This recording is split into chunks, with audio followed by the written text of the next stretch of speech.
Welcome, I'm Millicent Walker. Tonight, Army authorities announced arrest of suspected killers of Special Security Aide to Benue State Governor Samuel Otom. Federal government seeks sustained security cooperation among countries of the Lake Chad Basin and their allies. Federal government tightens security checks at airports for commercial flights following threats of renewed attacks by terrorist organization ISIS. And United Nations Refugee Agency presents alarming statistics of over 69 million people displaced around the world in 2017. On Business News tonight, federal government confirms release of 1.58 trillion naira capital cost to ministries, departments and agencies for 2017.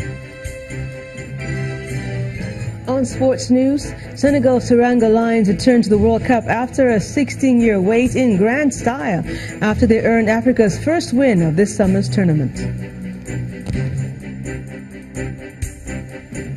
And from Abuja, massive support from top party leaders for APC governorship candidate in Ekiti State, Dr. Kayode Fayemi, as the party's campaign continues.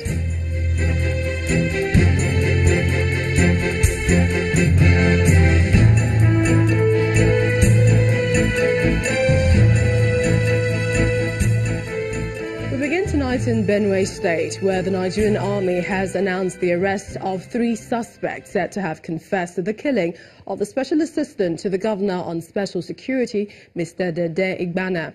According to army authorities, the suspects, said to be gang members of wanted militia leader Mr. Tewase Akwasa, confessed to killing Mr. Igbana on May the 20th, 2016. The commander Operation Wheelstroke, Major General Yekini Adeyemi, disclosed this while briefing journalists in Makurdi on the aerial bombardments of militia camps in Benue and Nasarawa states, where over 40 suspected armed herdsmen were dislodged. He also assured residents displaced by the armed bandits' attacks that they would be returning to their homes soon.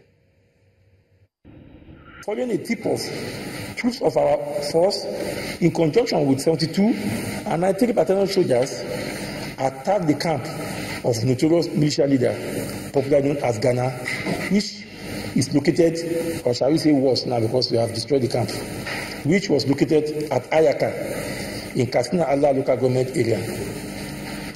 Prior to the attack, the Nigerian Air Force Mi-35 gunship helicopter carried out aerial bombardment of the camp, which led to the successful dislodgement of Ghana and his armed men. On the ensuing Monday, home troops recovered some personal effects of Ghana, suggesting he was in the camp as at the time of the attack.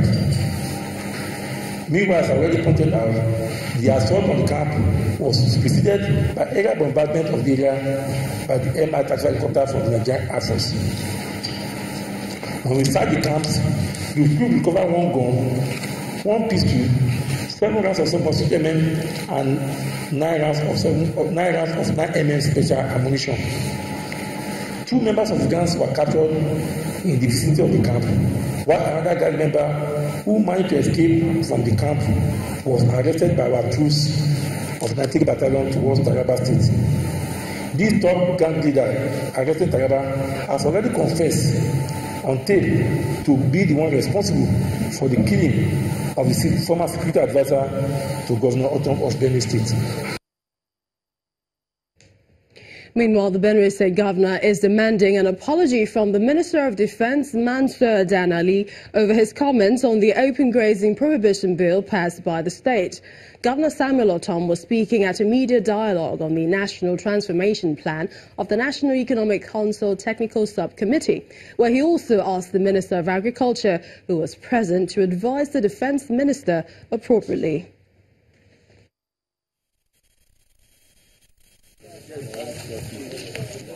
For quite some time now, Nigeria has been ravaged by killings stemming from clashes between herdsmen and farmers. This media dialogue is put together by the National Economic Council to present a national livestock transformation plan which will bring an end to the killings. The council recommends cattle ranching as the solution. The truth is that marching cattle around is no longer viable. So we have to resort to ranching.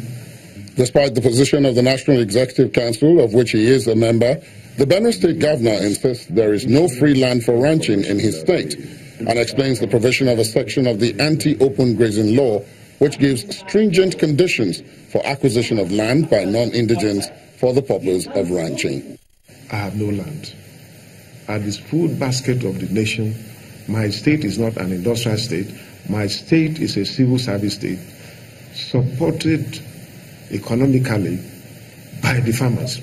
Nobody is going to repeal this law. And we're not intimidated by killings or whatever. But it doesn't mean if there are legitimate feelings about amendments, it cannot be done.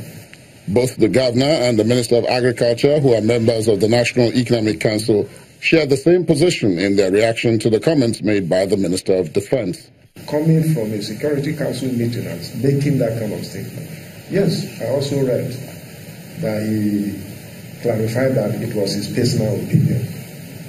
But when he was speaking that, he did not say it. So he needs to apologize to Nigerians. We will engage our colleague in the cabinet and say to him, look, you got it wrong. It's not exactly what you think. Because the law was a desperate attempt to respond to a situation. What do you do? Nigeria counts her losses as a result of these clashes, and hopefully the recommendations of the National Economic Council will settle the aggrieved parties and restore peace to the affected states and indeed Nigeria. The Minister of Defense may not exactly agree with the Benue State Governor, but he is calling for sustained cooperation among countries of the Lake Chad Basin and their allies. Mr. Dan Ali was represented by the Chief of Defense Staff, General Gabriel Olonishakin, at the full Directors of Defense Intelligence of the Lake Chad Basin Conference. He noted that a cooperative approach to intelligence gathering and sharing will bring about positive change and peace to the region. Our correspondent Amaka Okafo reports. Participants from the 4 countries of the Lake Chad Basin and the United States African Command at the 4th Annual Conference for Chiefs of Defense Intelligence of the Lake Chad Basin. The meeting is held every year to appraise the security situation in the Lake Chad Basin and strategize for the future. Nigeria's Chief of Defense Staff, who represented the Minister of Defense, advocates a strong cooperation amongst member countries, as only then can they achieve their common desire for peace in the region. I strongly believe that a cooperative approach would make enduring and positive change in security and peace possible in the Lake Chad region. Nigeria's Chief of Defense Intelligence, Air Vice Marshal Mohammed Usman, advocates improved capacity and a well-oiled multinational intelligence system, while the United States Deputy Chief of Missions to Nigeria, Mr. David Young, wants the strategy to include elements of civil trust. It matters not what other capabilities we bring to the field so long as our intelligence system is faulty. In recognition of this reality, going forward, relevant, accurate and timely intelligence, coordinated and shared across partners, will be the key driver of our endeavor. Insurgents have the information advantage. They have the ability to blend in and hide among the population. And so to counteract this advantage, the state, through its security forces, has to convince the local communities to speak out. I urge you to think beyond the traditional sources of military intelligence and consider how we collectively can better harness the potential of the local communities in our larger fight. Expectations at this gathering are that this conference will go beyond a talk shop to produce tangible results that will aid the military and help member countries tackle insecurity in the Lake Chad Basin. Amaka Okafo, Channels Television News. And still in a bid to check terrorism and insurgency in the country, the federal government has commenced an integrated strategic communication training for all ministries, departments and government agencies in Abuja. Addressing participants at the training, the Coordinated Counterterrorism Center, Rear Admiral Yem Musa, stressed the need to implement the National Action Plan on preventing and countering violent extremism in Nigeria. He also encouraged civil society groups with expertise in peace and conflict resolution to partner with state governments towards reducing extremism to its barest minimum. Following the presidential directive to the policy framework, all ministry, department and agencies are expected to mainstream the policy framework into their annual budget and program and to ensure implementation.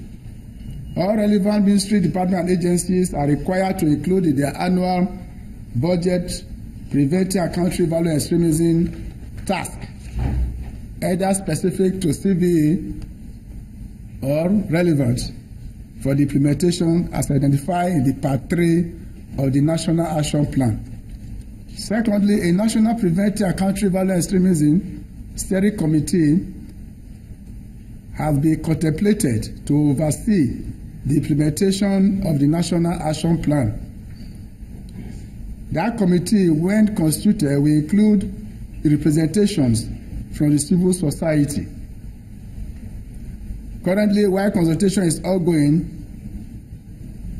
to ensure that competent Nigerians in and out of government sit on that committee. Still on security, the recent terror alert received by the Nigerian Civil Aviation Agency of the infiltration of ISIS cell into the country has created some concern for the federal government, who already contend with Boko Haram and farmers' herdsmen crisis. Already, the federal government have begun intensifying patrols at the airport. In this report, our correspondent Oluwa Shonibare looks at a worldwide threat attempting to bring the world to its knees. Whenever terror alerts are issued, the places that receive high priority attention are usually those that experience traffic of people, and one major spot is the airport.